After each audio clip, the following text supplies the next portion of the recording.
establecimientos educativos también puedan tomar conciencia al momento de pensar en realizar este tipo de actividades o alguna actividad donde incluso se esté recibiendo gente que no pertenece, ¿no?, al establecimiento educativo, ¿no? Muy bien, bien. ¿Cambiamos de tema? Bueno. Volvemos a las elecciones, ¿te parece? Muy bien. Elecciones, época electoral y todo aquello. Y claro, hay un trabajo muy importante que hace Bolivia Verifica, justamente en el ámbito de ver un poco, sí, un aporte muy importante. Y está con nosotros la editora en jefe de Bolivia Verifica, Patricia Cusicanqui. Pati, bienvenida.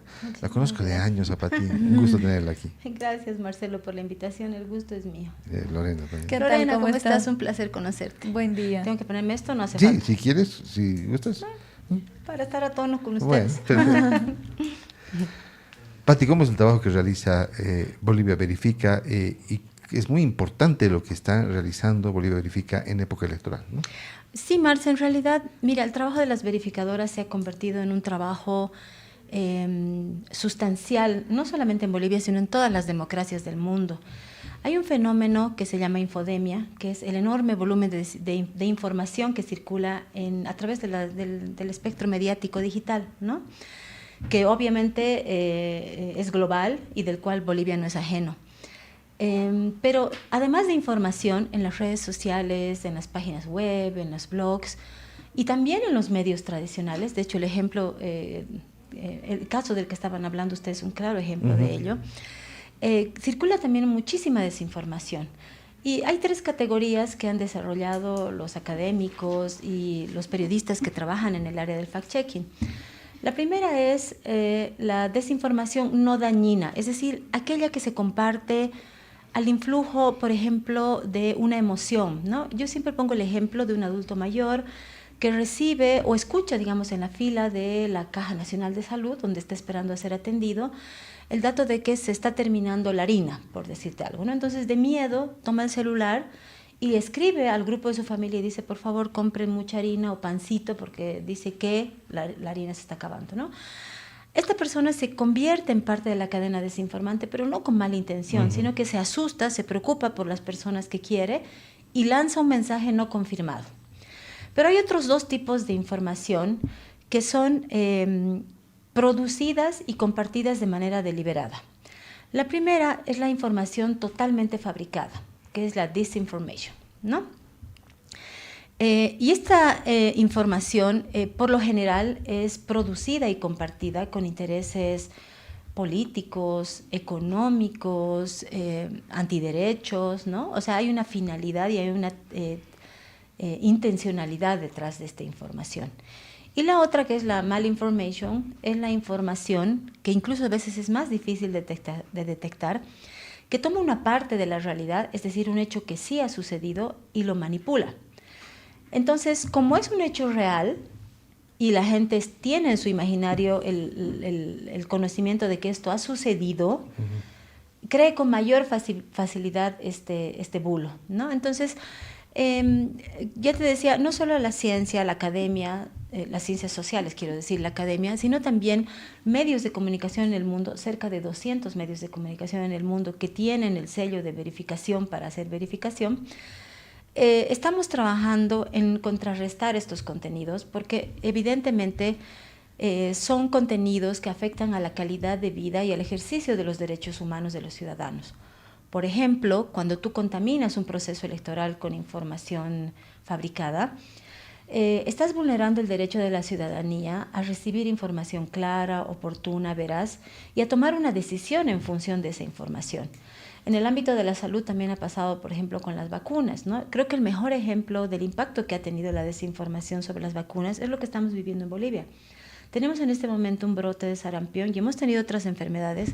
Tú te debes acordar, Marce, en los mejores años de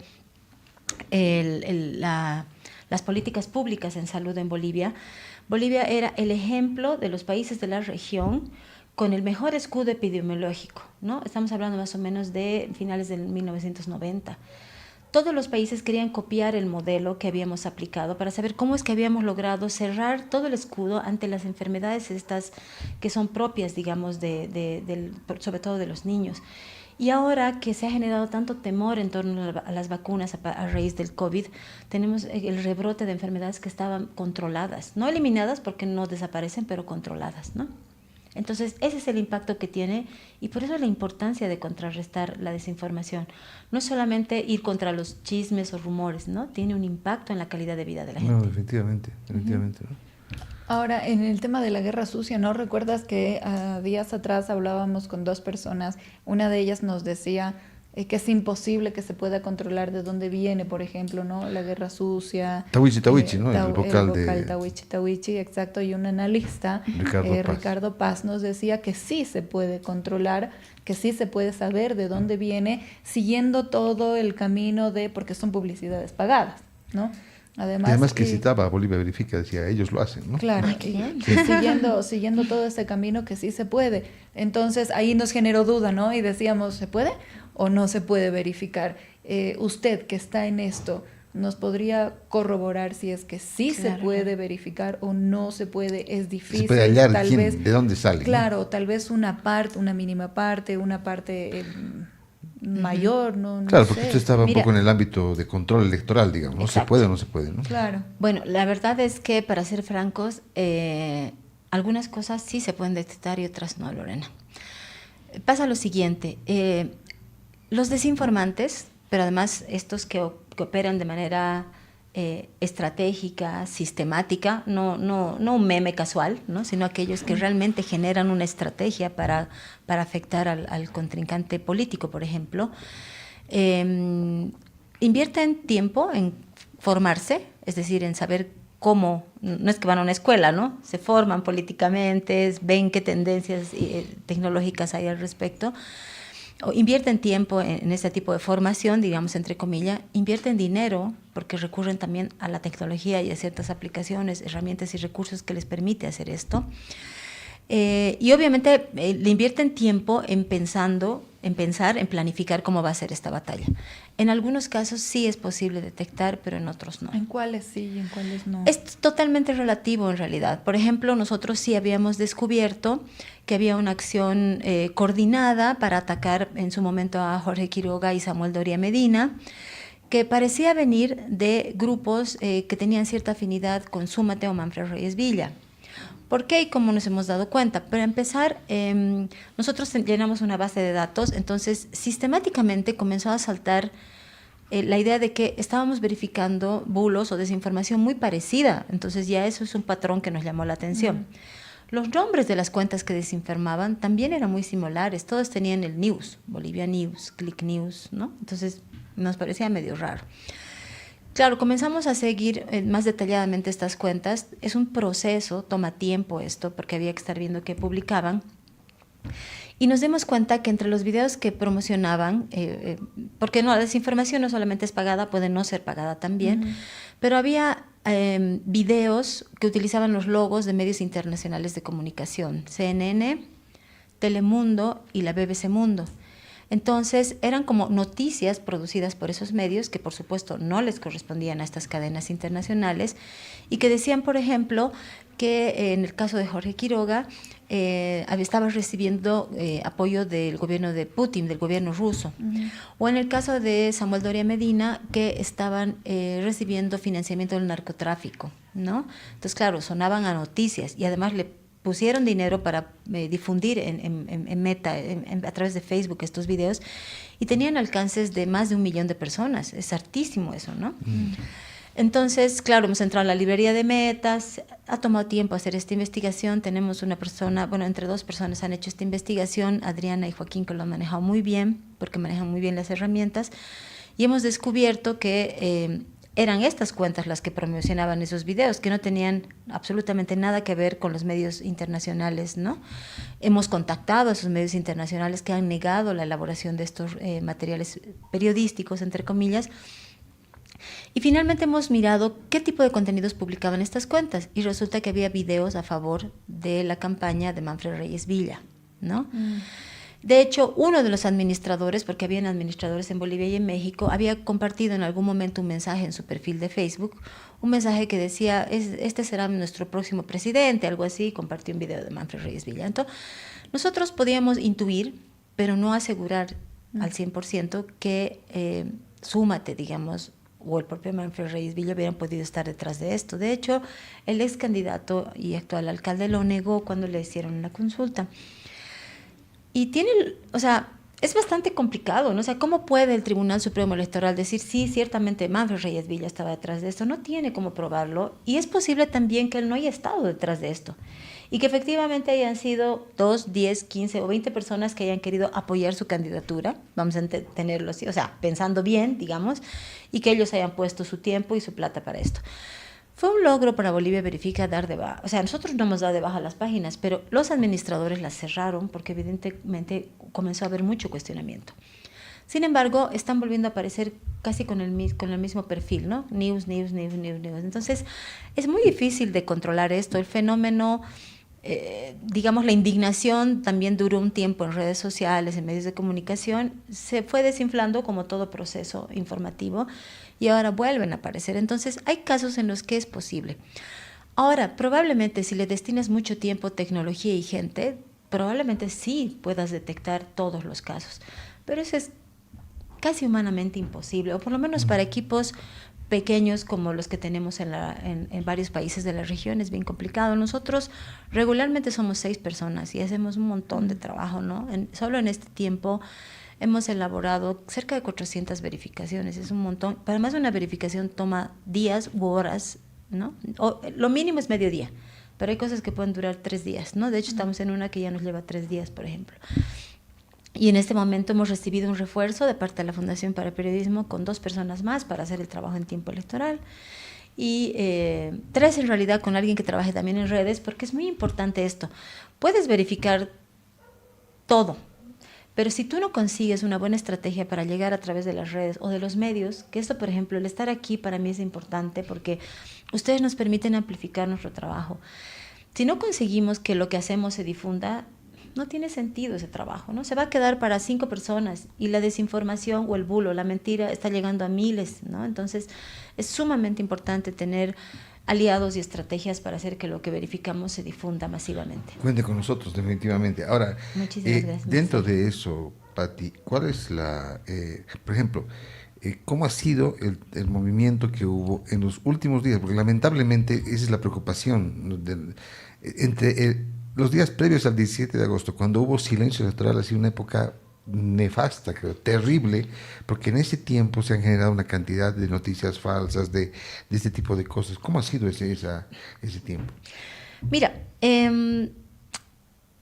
yo tengo una postura personal, no es institucional ni nada, y siempre lo he dicho, el otro día lo decía igual en tono de... Y no es una broma, ¿no? O sea, creo que en el actual contexto, donde la comunicación y las formas de consumo de mensajes han cambiado, es prácticamente imposible tener control de este tipo de cosas, ¿no? Yo decía, un poco parafrasando lo que había pasado a inicios de los años 20 del siglo pasado, hay que despenalizar la propaganda, digamos, ¿no? ¿Por qué? Porque no existe fuerza humana, equipos tecnológicos que puedan detectar. O sea, puedes detectar la propaganda que ha estado circulando en el silencio electoral, pero ni siquiera puedes generar realmente un vínculo entre el candidato y quien lo ha publicado, ¿no? Entonces, en esos días efectivamente había un montón de propaganda pagada, ¿no? Proselitista, es decir, que pedía el voto, que estaba circulando al margen de las redes sociales de los candidatos, que son las que inscriben ante el Tribunal Supremo Electoral, ¿no? La ley establece que los candidatos tienen que inscribir sus cuentas oficiales, porque ese es el espacio donde el CIBDE puede hacer el control, ¿no? Entonces, la ley establece con claridad esto y las organizaciones políticas cumplen con esa parte, pero existen cuentas paralelas, afines, que siguen promocionando la candidatura y que, como te decía, pueden ser, pensando bien, personas que quieren contribuir, por ejemplo, a una candidatura, o pensando mal, acciones coordinadas que quieren insistir, digamos, en inducir al voto o convencer a la gente de que su voto debe ser por X o Z candidato. Entonces ha sido muy complejo y no es desinformación en sí, pero sí es una vulneración a la norma, ¿no? Y obviamente le va a costar, o sea, el CIBDE en algún momento va a tener que hacer un informe al respecto y va a tener que tomar una acción también como autoridad, pero va a ser muy difícil, ¿no? Sabíamos, creo todos, que esta iba a ser de las primeras campañas proselitistas que se iba a disputar particularmente en las redes sociales, ¿no? Y es lo que ha sucedido. Tú te acordarás, Marcelo, en las anteriores elecciones, incluso hasta 2020, tú salías a la calle y había pelea por el espacio público, ¿no? Sí. O sea, si quieres, no se estaban matando, por supuesto, pero como que espalda con espalda, un partido con otro.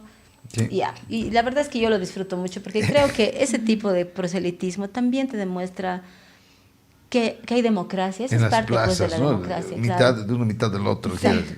O las caravanas, ¿no? Por ejemplo, en Las Los caravanas. Pinos, o sea, pasaban 2 caravanas con sus batucadas y que se iba, o sea, a mí me parece una hermosa representación, o sea, una hermosa expresión de la democracia eso, ¿no? Y también me parece que las redes sociales son un gran espacio para hacer propaganda y para convencer a la gente. El asunto es que sea siempre una guerra, o sea, un combate limpio.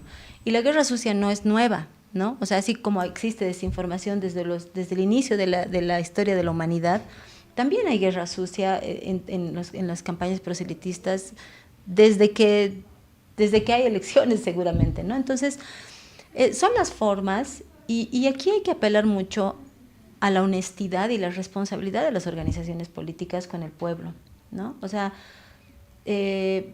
mira, yo he visto, también hemos hecho una investigación de cuánto han invertido los partidos políticos en publicidad oficial, digamos, a través de Meta, ¿no? Y un solo candidato ha publicado realmente desde sus cuentas la propaganda. Los demás han publicado desde sus cuentas, pero también habían cuentas paralelas como empujando sus candidaturas, ¿no? Y las paralelas obviamente no entran al control del CIFDE porque no están inscritas, ¿no? Entonces, claro, uno invierte desde su cuenta X cantidad de dinero, el candidato B hace lo propio, el candidato C hace lo propio, pero para estos 2 candidatos últimos hay otras cuentas que están invirtiendo dinero, entonces no es muy transparente ni muy honesto, ¿no? ¿Es legítimo? Sí. No es ilegal, no lo es, pero no es honesto con la ciudadanía, ¿no? Entonces, es un fenómeno muy complejo de comprender, pero sobre todo de contrarrestar. Pero es propaganda. ¿Dónde está la línea entre propaganda y guerra sucia? Bueno, en realidad la guerra sucia es una estrategia más integral, ¿no? Donde hay un objetivo, una serie de acciones para llegar a ese objetivo, el uso de ciertos mecanismos para llegar a ese objetivo. La desinformación y la propaganda, bueno, la desinformación es uno de los recursos de la guerra sucia, ¿no es cierto? Porque yo puedo inventarme algo y lanzar ese dato y eso es parte de la guerra sucia que está planificada, ¿no?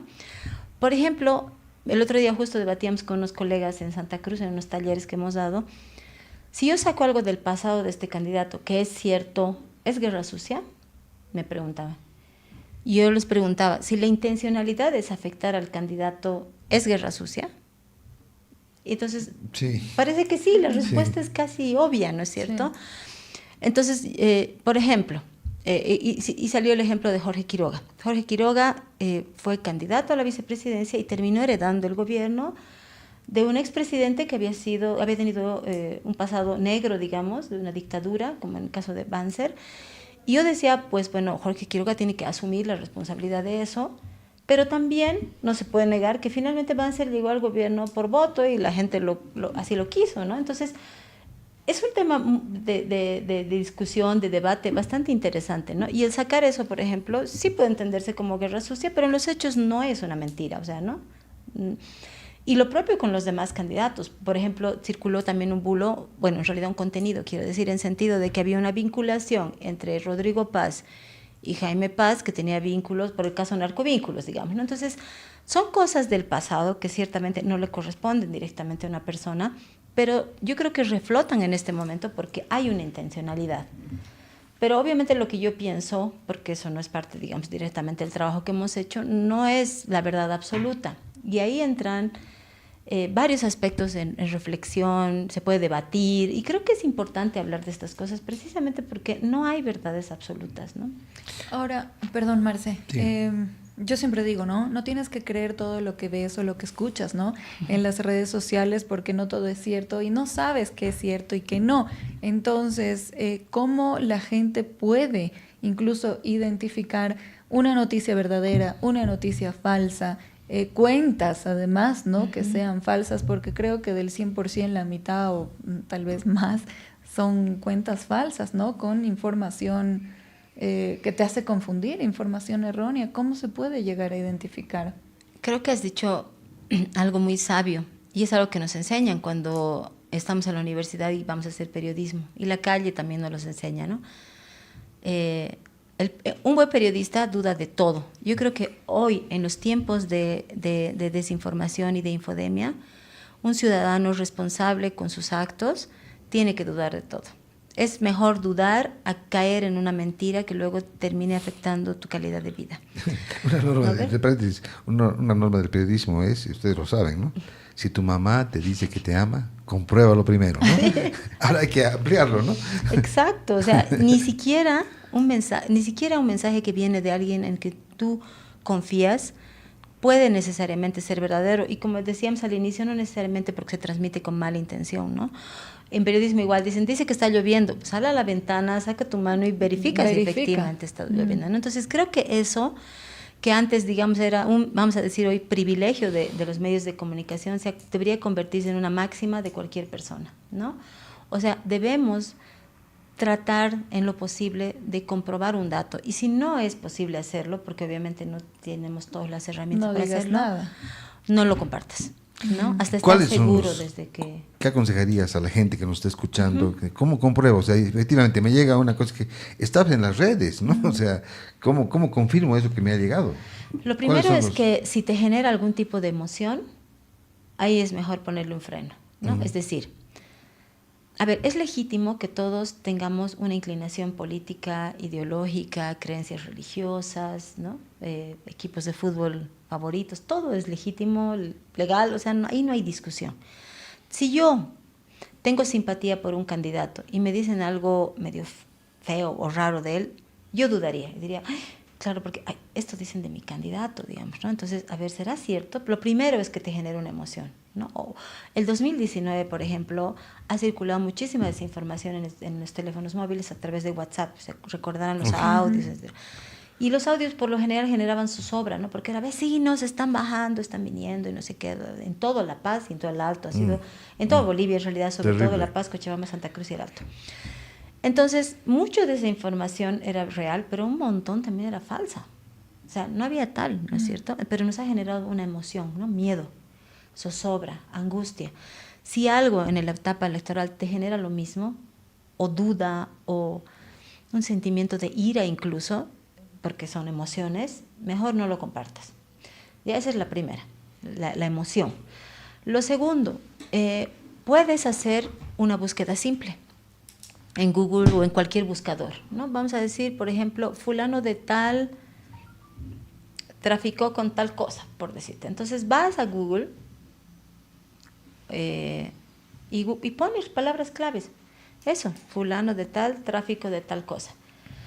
Si es una noticia, te va a salir en portales creíbles, serios, ¿no? Algún medio de comunicación con credibilidad. Entonces ahí puedes decir, creo que esto tiene sentido y puede ser verdad. Idealmente lo ideal sería que entres a leer la nota, ¿no? Entonces sería maravilloso para confirmar el dato.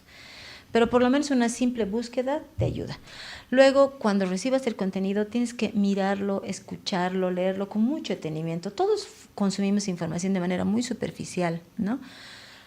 Ay, qué grave esto. Sí, tiene el logo de Unitel. Sí, está bien. Pero en realidad hay, por lo menos en TikTok, hay como 3 cuentas de Unitel, aparte de la oficial. De Red 1 creo que son 5. De Bolivisión hay por lo menos 2. De Aviala, del Deber, de Correo del Sur, de ANF, igual, ¿no? Entonces, los desinformantes suplantan la identidad de los medios para hacerle creer a la gente que esa es una información, o sea, un trabajo, o sea, una noticia que ha pasado por un proceso de verificación, que la ha hecho un periodista, que la ha hecho un editor. Entonces, mirar con mucho detenimiento el contenido.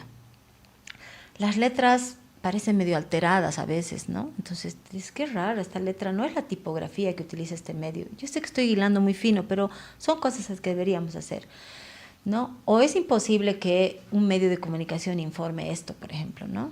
Porque a veces usan palabras muy fuertes para generar impacto. Entonces tú dices ahí, un medio serio de comunicación diría esto, ¿no?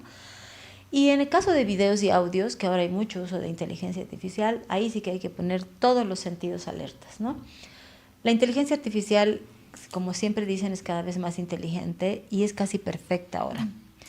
Pero es mejor escuchar con mucho cuidado, a ver si alguna voz nos suena medio robotizada, si el movimiento de la boca tiene alguna relación o no con lo que la persona está diciendo, ¿no? Porque por cada vocal abrimos la boca, ¿no? Al hablar, entonces ese tipo de cosas se nota, ¿no?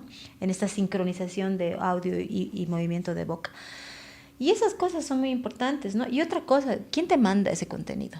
¿Está en el grupo de vecinos? ¿Está en el grupo de discusión política? ¿Está en mi grupo de papás del colegio? ¿Me lo manda un amigo que es parte de un partido político? ¿Me lo manda mi primo o mi mamá que de repente lo hace porque cae en alguna mentira? O sea, a eso se llama pensamiento crítico. Y es algo en lo que las verificadoras del mundo estamos trabajando con colegios, con universidades, porque es algo que por lo menos por el sistema educativo que hemos tenido casi en la mayoría de los países del mundo no se ha desarrollado. El modelo de educación que tenemos ahora, a pesar de todas las transformaciones que se han aplicado en el país, es heredado de la era industrial, ¿no? El surgimiento de la era industrial ha representado nada más y nada menos que la repetición sistemática de procesos, tal cual una fábrica, ¿no? Esto se repite. Y la educación es repetitiva. Hemos aprendido, Lore es más joven, pero nosotros todos repetíamos de memoria. O sea, yo me acuerdo muy pocas cosas profundas del colegio, ¿no? Había que leer 3 libros en una vacación de 15 días. Entonces, claro, saltabas o chanchullabas y te aprendías de memoria la ficha técnica, ¿sabes? No había de dónde sacar internet. Y era memorística. No había ChatGPT. ¿No? Pero no era una educación reflexiva. Y la mayoría de los ciudadanos somos así, ¿no? No reflexionamos en torno a un contenido que recibimos, cualquiera que sea este. Entonces, desarrollar el pensamiento crítico es justamente lo que hemos dicho. Leer un contenido, dudar de él, no compartirlo antes de verificar, buscar datos que lo corroboren, preguntarnos quién es la fuente, reflexionar si nos ha generado una emoción. Todo este conjunto de cosas es parte del pensamiento crítico. Pero no lo hace la mayoría de la gente. No lo hacemos. Yo misma he caído de desinformación alguna vez. No, y además que cada vez más difícil por el tema de la inteligencia artificial. Mencionabas un punto, ese era el punto que queríamos tocar también. ¿Qué hacer con eso? ¿Cómo generar? Decías un poco el tema de ver que se mueve, pero movimiento de la boca, o sea, pero hasta ese punto tenemos que llegar, ¿no? Pero es difícil aún así poder distinguirlo, ¿no? Porque está tan bien hecha, perfeccionada, claro, sí, la que inteligencia artificial a veces uno hasta llega a dudar, ¿no? Sí. Y eso es lo mejor en todo caso, Lore, dudar, ¿no? Dudar creo que nos va a hacer sabios en realidad, porque el creer que tenemos la certeza de todo es lo que está causando tantos problemas en este momento, en esta coyuntura, ¿no? No solo electoral, sino de múltiple crisis. Tenemos crisis política, crisis social, tenemos crisis económica, o sea, realmente el país está pasando por un momento muy duro y creo que merecemos recuperar la institucionalidad democrática, ¿no?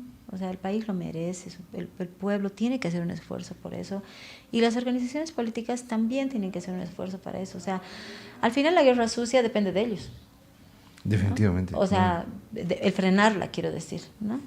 Y deberían han firmado un acuerdo ante la población, que es en realidad a quien se deben, mediadas a través del Tribunal Supremo Electoral, y es algo que se debería respetar. Acuerdo que no se cumple, ya lo ha dicho el Tribunal Electoral también. Sí. Lamentablemente no. ¿Tú crees que se está cumpliendo? No, definitivamente no. La desinformación, como decíamos, cuando nos preguntaban la diferencia entre guerra sucia y desinformación, la desinformación es un recurso de la guerra sucia. Y seguimos recibiendo todos los días contenidos desinformantes. Como Bolivia Verifica, eso quiere decir que no se está cumpliendo. Y eso es lo malo, que hace confundir a la gente. Claro. ¿No? Pati, ¿podemos mencionar algunos casos emblemáticos de este último periodo? De este último tiempo, sí. No tengo a mano en mi compu, a ver si entras ahí a mi página. Pero a ver, que yo recuerde. Por ejemplo, Edman Lara, por ejemplo, es muy activo en TikTok, ¿no? Sí. Y él anunció en uno de sus lives que con su gobierno, si es que llegaba a ser gobierno, iba a promover el acceso a la vivienda, ¿no? Y que van a ser casas de 2 pisos, no sé, dijo estas cosas poco después de que había dicho que iba a... Bueno, vamos primero con este ejemplo. En realidad salió un bulo diciendo que iba a entregar viviendas gratis de 2 pisos, ¿no? Y eso era mentira porque no dijo eso en su live, no dijo eso, ¿no? Él dijo que iban a hacer con crédito bancario. Pero claro, es justo lo que hablamos, esa es una mala information, ¿no? Toman un hecho real, sí habló de ofrecer viviendas, y le aumentan en un dato en texto, Lara ofrece viviendas gratis para el pueblo, digamos, ¿no? Eso podría tener en realidad, o sea, podrían haber 2 tipos de intereses detrás de ese bulo. Uno, que su propia gente lo hubiera hecho para convencer a su electorado, o de lo contrario, que lo hubieran hecho desde la oposición, en este caso, o desde la otra fuerza política, para perjudicarlo. Pero como sea, ahí ha habido un contenido manipulado.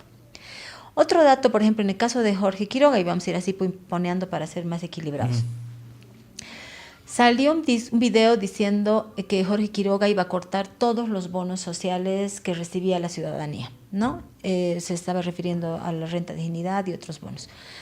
Y eso nunca lo dijo. Y cuando hemos analizado además el bulo, estaba creado con inteligencia artificial. Es decir, el video era original, el video como tal existía, pero el audio fue manipulado, ¿no? Entonces ahí también, por ejemplo, es una mala information. Hubo un video, fue alterado para cambiarle el contenido al mensaje, ¿no?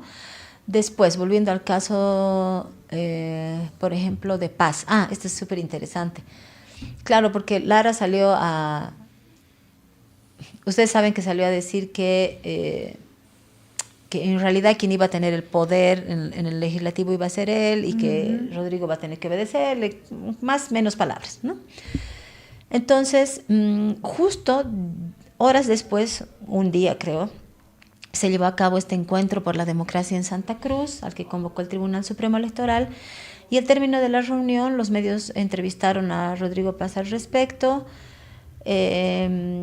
y tras su declaración, se tomó esta declaración en televisión y se cambió las palabras del generador de caracteres de Unitel. Entonces decía, Rodrigo Paz pide controlar las redes de Edman Lara, por ejemplo, ¿no? Entonces no fue lo que dijo Rodrigo Paz, ¿no? No lo dijo en realidad. Pero la tipografía que se utilizó, por ejemplo, era tan perfecta que realmente parecía una publicación del de Unitel, ¿no? Entonces, ese es otro caso. Después, efectivamente, Edman Lara, por ejemplo, salió a decir, ahorita vamos con otro caso de Jorge Quiroga, si llego a ser gobierno, voy a pagar una renta dignidad de 2.000 bolivianos al mes, ¿no? O sea, haciendo cuentas y números, alcanzaba en realidad a 0,20 centavos al mes para cada adulto mayor, ¿no? Usando los recursos de las rentas vitalicias de los expresidentes y vicepresidentes vivos, que son 8, ¿no? Entonces, ahí, por ejemplo, hay una manipulación de la gente. O sea, se busca manipular a través de una falsedad, porque es imposible, ese dinero no alcanza. Después, en torno a Juan Pablo Velasco, por ejemplo, eso fue igual muy interesante, circuló un bulo en el que se lo veía a él saludando a la gente y diciendo, hola Bolivia, estoy en el encuentro, era un encuentro internacional de la derecha en Argentina, ¿no? Y dice, en este espacio no se permite ni masistas, ni indios, ni así, pero bien feo, ni gays, cosas así decía, ¿no? Así que estamos aquí en representación de Bolivia, pero esa gente aquí no tiene cabida. Y circuló mucho y fue muy viral, ¿no? Cuando hemos analizado el contenido, era creado con inteligencia artificial. La voz, porque efectivamente él publicó un video desde ese lugar, pero no decía eso el mensaje, dijo eso, ¿no? Entonces, una vez que comenzó a publicarse la verificación, dieron de baja el video. Ahora ya no está. Yo intenté el otro día volver a entrar a verlo y lo han bajado. Era como un reel de Facebook. Eso, por ejemplo, ¿no? Después, hay varios, ¿no? Hay otro, por ejemplo, en el caso de Jorge Quiroga, que dice que va a privatizar el teleférico y que el pasaje va a costar 15. O sea, ahorita, técnicamente, ningún periodista puede decir con certeza, y menos Bolivia Verifica, si esto va a pasar o no. No nos consta. De repente luego el ganador del gobierno va a tomar ciertas acciones. O sea, a futuro, por si acaso, no se verifica, porque ninguno de nosotros puede hacer futurología, ¿no ve? Pero sí podemos decir que él nunca dijo esto en su campaña. En ningún momento dijo que iba a privatizar el teleférico en particular, ni que el pasaje iba a costar 15, a pesar de que, por ejemplo, sí él anunció que las empresas estatales deficitarias o algunas iban a ser anuladas o iban a recibir inversión privada, ¿no? Pero eso es otra cosa. Entonces, todo eso le aclaramos nosotros a la gente en la nota para que tenga el contexto también, ¿no? Nuestras verificaciones siguen una metodología, porque estamos verificados por una entidad internacional y no podemos saltarnos esa verificación, esa metodología, perdón, ¿no? Tenemos que verificar el contenido, la fuente primaria, secundaria, ir a la fuente original, y la forma en que presentamos la nota también nos obliga a explicar paso a paso cómo hemos verificado esto, para que la gente tenga certeza de que no le estamos mintiendo. O sea, yo no puedo salir y decir esto es falso porque sí. Tengo que explicarle a la gente cómo sostengo desde Bolivia Verifica que esto es falso. Porque lo he pasado por estas 2 herramientas, porque además la fuente dice esto, porque la otra fuente dice esto, porque la contraparte dice esto, porque los especialistas dicen esto. Por eso a veces nuestras notas son un poco largas, ¿no? Siempre nos han observado eso. Me dicen, ¿quién te va a leer tan largo? O sea, siempre has escrito largo tú, pero... También. ¿No? Pero es parte de la metodología en este caso, ¿no? O sea, el otro era gusto. Explicar los detalles, ¿no? Sí. Porque todo esto, lo que tú comentas, ¿no? Que de la inteligencia artificial, que incluso hasta tienen la misma voz, ¿no? Igualita. Eso te genera un rechazo, ¿no? Y una mala información, desinformación a la gente, y que te crea dudas, ¿no? Y dices, no voy a votar por él por esto, o no voy a votar por él por esto, o sí por él por esto, y eso te genera dudas. Sí, esas dudas y ese rechazo, y uno que le dice al otro y el otro al otro, y así es una cadena, ¿no? Entonces, mire, yo no, o sea, siempre hemos estado hablando estos días con varias personas sobre el tema, o sea, reuniones, por ejemplo, de análisis, y una cosa es, nos han preguntado varias veces, ¿realmente influye la desinformación en el voto? Y lo que nosotros siempre respondemos, de hecho ayer estábamos con unos colegas hablando de esto, es, no existe un estudio así que te diga con claridad, sí, influye por esto, ¿no? Un estudio de caso, digamos, pero de repente el de Bolivia podría ser uno. Si ustedes recuerdan, en las elecciones judiciales de 2024, han sido electos como magistrados del órgano judicial todas las personas que estaban circulando en una lista que se hizo viral en WhatsApp, ¿no? Que supuestamente era la lista de los no masistas al órgano judicial. O sea, ciertamente nosotros hemos averiguado acerca de estas personas y ciertamente no tenían una militancia registrada ante el Tribunal Supremo Electoral en ningún partido, ¿no? Lo que no significa, y no estoy queriendo acusarlos tampoco, pero lo que no significa que pudieran tener alguna inclinación político-partidaria. No nos consta, por eso no hemos publicado nada tampoco. O puede ser que no la tengan. El asunto es que esa lista circuló y se instaló una narrativa de que estas personas no eran militantes ni afines al MAS. Y resulta que por primera vez en la historia de las elecciones judiciales de Bolivia, que era la tercera esta, resulta que los resultados terminan con mayor cantidad de votos válidos, porque en 2011 y en 2017 ganó el nulo y el blanco, que son votos no válidos. Pero este 2024 se ha impuesto el voto válido y los ganadores han sido los de la lista del WhatsApp, ¿no? Claro, judicial, claro, politizado, ¿no?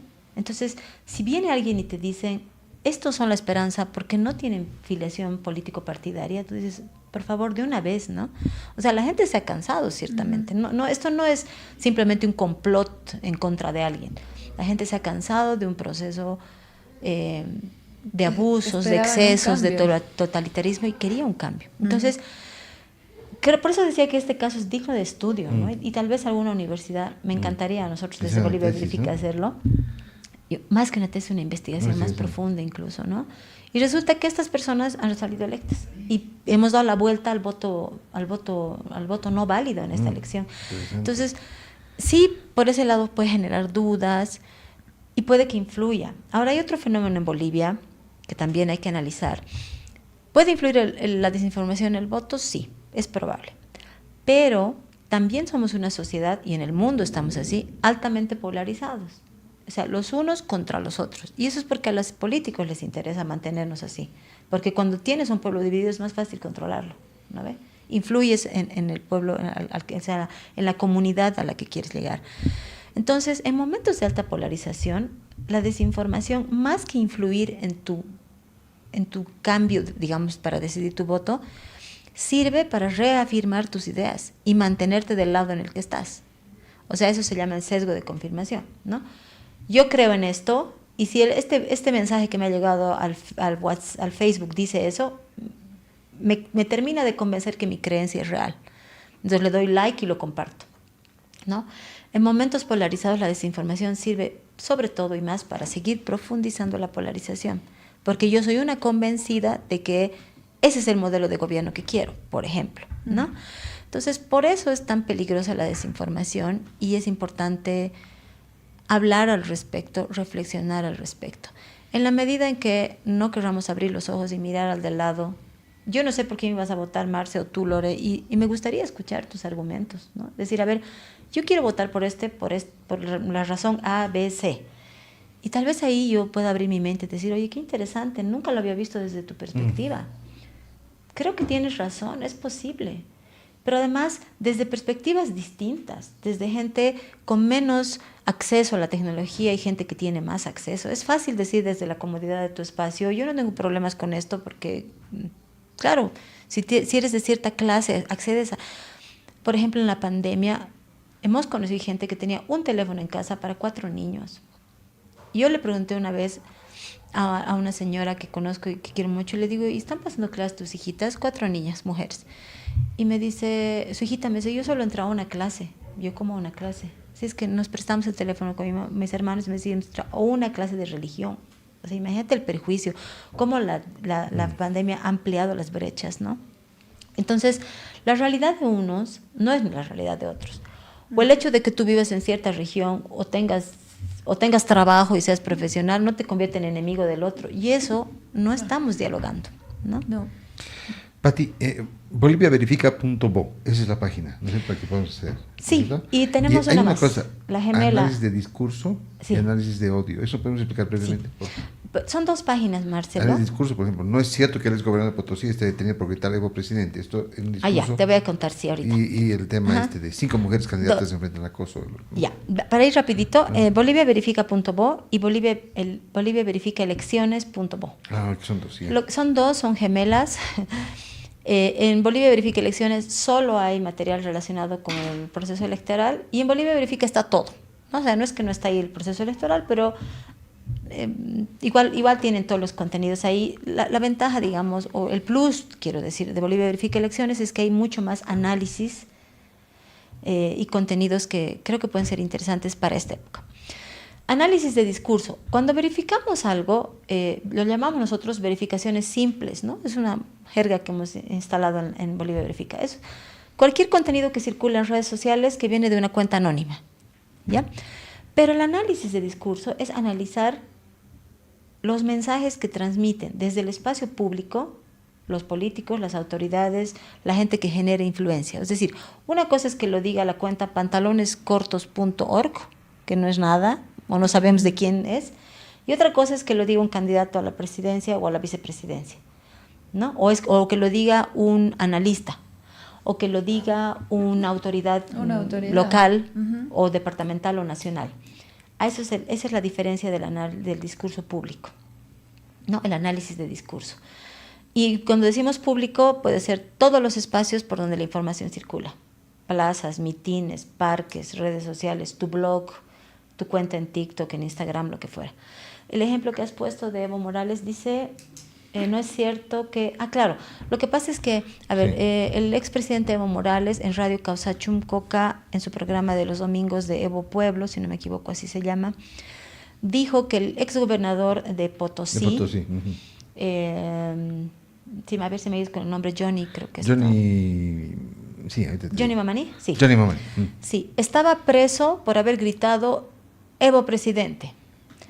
Y eso es una manipulación de la realidad, ¿no? O sea, el señor está siendo procesado por malversación, o sea, por corrupción, ¿no?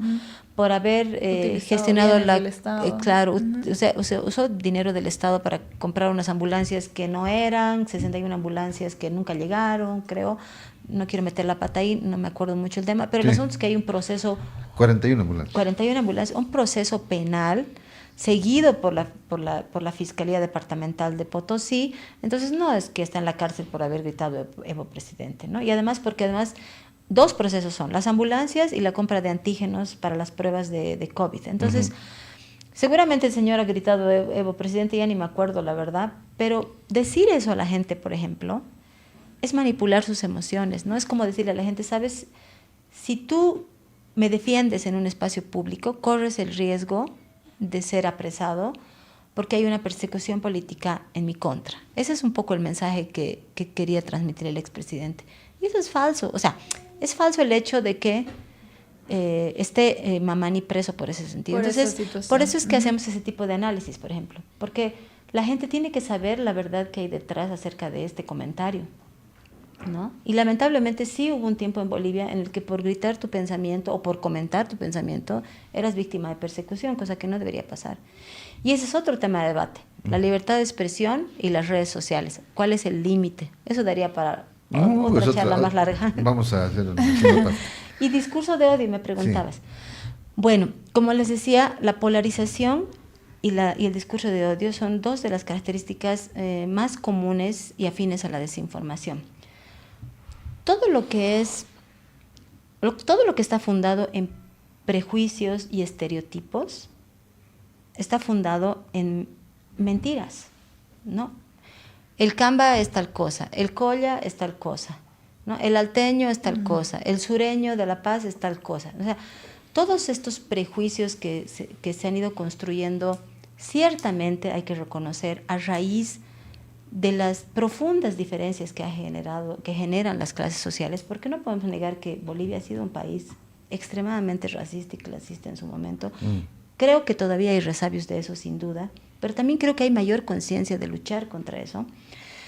Estas ideas se han instalado en la sociedad y son utilizadas como ataque, ¿no? Por ejemplo, masista y pitita se han vuelto como malas palabras. Y hay cosas que tú no puedes cambiar si no quieres, además, como por ejemplo tu filiación política o tu simpatía con un partido. Tienes todo el derecho a que te guste A o B y no tienes por qué ser atacado por eso. En una democracia saludable se debería debatir sobre eso. Hay familias que se han roto en el momento de mayor profundidad de la crisis del MAS, ¿no? O sea, porque unos estaban a favor del MAS y otros no. O sea, hay ejemplos y estudios sobre eso, hay una encuesta que prueba eso, ¿no? Entonces, esto que no puedes cambiar, tu creencia religiosa, tu género, por ejemplo, ¿no? O sea, los ataques a las mujeres. O sea, yo soy mujer y no por eso soy menos que un hombre, por ejemplo, ¿no? Tu creencia política, tu origen, si eres de Santa Cruz, si eres de La Paz, si eres del Alto, o sea, es algo que no vas a cambiar, es parte de tu identidad. Y no por eso te van a atacar. Esos son discursos de odio, ¿no? Cuando te atacan por tu esencia. Por tu esencia. Y las narrativas polarizantes son estas que te decía, ¿no? O estás conmigo o eres mi enemigo, ¿no? Y entonces, eso es lo que analizamos en la sección de discurso de odio. Y no es un análisis que sale de la nada, sino que circulan cosas como, por ejemplo, mujeres a la cocina, ¿no? A las asambleístas, por ejemplo, vuelvan a la cocina. O sea, es un ataque a su condición de género, ¿no ve? Entonces decimos, a ver, si hay un mensaje de ese tipo que se hace viral, lo cogemos, lo analizamos, leemos todo lo que la gente opina. Es terrible. Si ustedes se pusieran a leer con cuidado, o sea, es terrible. En los partidos de fútbol, por ejemplo, Stronger Bolívar, Strongay, Cholívar, con carga sexista, con carga discriminatoria, y luego agresivo. Los mensajes que se ponen ahí abajo. Y tú dices, no puede ser que la gente sea, o sea, tan violenta en su lenguaje escrito y verbal, ¿no? Es terrible. Y eso lo único que hace es seguir instalando ideas, ¿no? Entonces, analizamos esos casos y los analizamos con expertos en temas de derechos humanos, ¿no? Que nos dicen y nos explican, primero, por qué se produce este fenómeno y segundo, qué deberíamos hacer para contrarrestarlo. Porque no queremos quedarnos solo en el análisis, sino qué podemos hacer desde el espacio personal y desde el espacio comunitario para luchar contra este tipo de cosas, ¿no? Trabajo amplísimo, todo nuestro apoyo. Muchísimas gracias, Muchas Pati, por gracias a estar con ustedes por nosotros. la invitación. Ha sido muy linda charla y bueno, ya saben, a verificar, ¿no? Y ahí está, verificar. boliviaverifica.com o boliviaverificaelecciones.com. Sí. Así que ahí está. Si tienes alguna duda, es una ayuda, eso no has mencionado. No, por supuesto. También entrar a Bolivia Verifica les puede ayudar a establecer si un contenido es o no falso o engañoso. Y gracias por el espacio, Marcelo y Lore. Para nosotros es sumamente importante tener alianzas con los medios, porque antes a muy pocos les interesaba nuestro trabajo, porque entendemos que no había la comprensión de lo fuerte que es este fenómeno. Y ahora que hay conciencia, para nosotros es clave poder hablar de esto a través de los medios para que la gente sea parte del eslabón, la cadena, no de la desinformación, sino más bien de luchar contra la desinformación. Gracias, muchas gracias por estar A aquí. ustedes, Un gusto. muchísimas gracias. Muchas gracias. Oye, López, ¿estás ahí? ¿Qué pasó? Joel. Aquí estoy. Estaba queriendo reproducir lo que decían los vecinos, lo que estaba recordando en 2019. Ah, vecino. Ah, Vecino. Por eso decían vecinos. Vecinos. Salgan, vecinos, salgan. Así es. Es 2019, ¿no? Qué tiempos duros. Duro, sí. No tiene Bien. que volver a pasar. Pati, vamos a estar más seguido. Ok, gracias. ¿Ok? Listo, un gusto. Muchísimas gracias. Vamos al corte. Gracias, muy bien.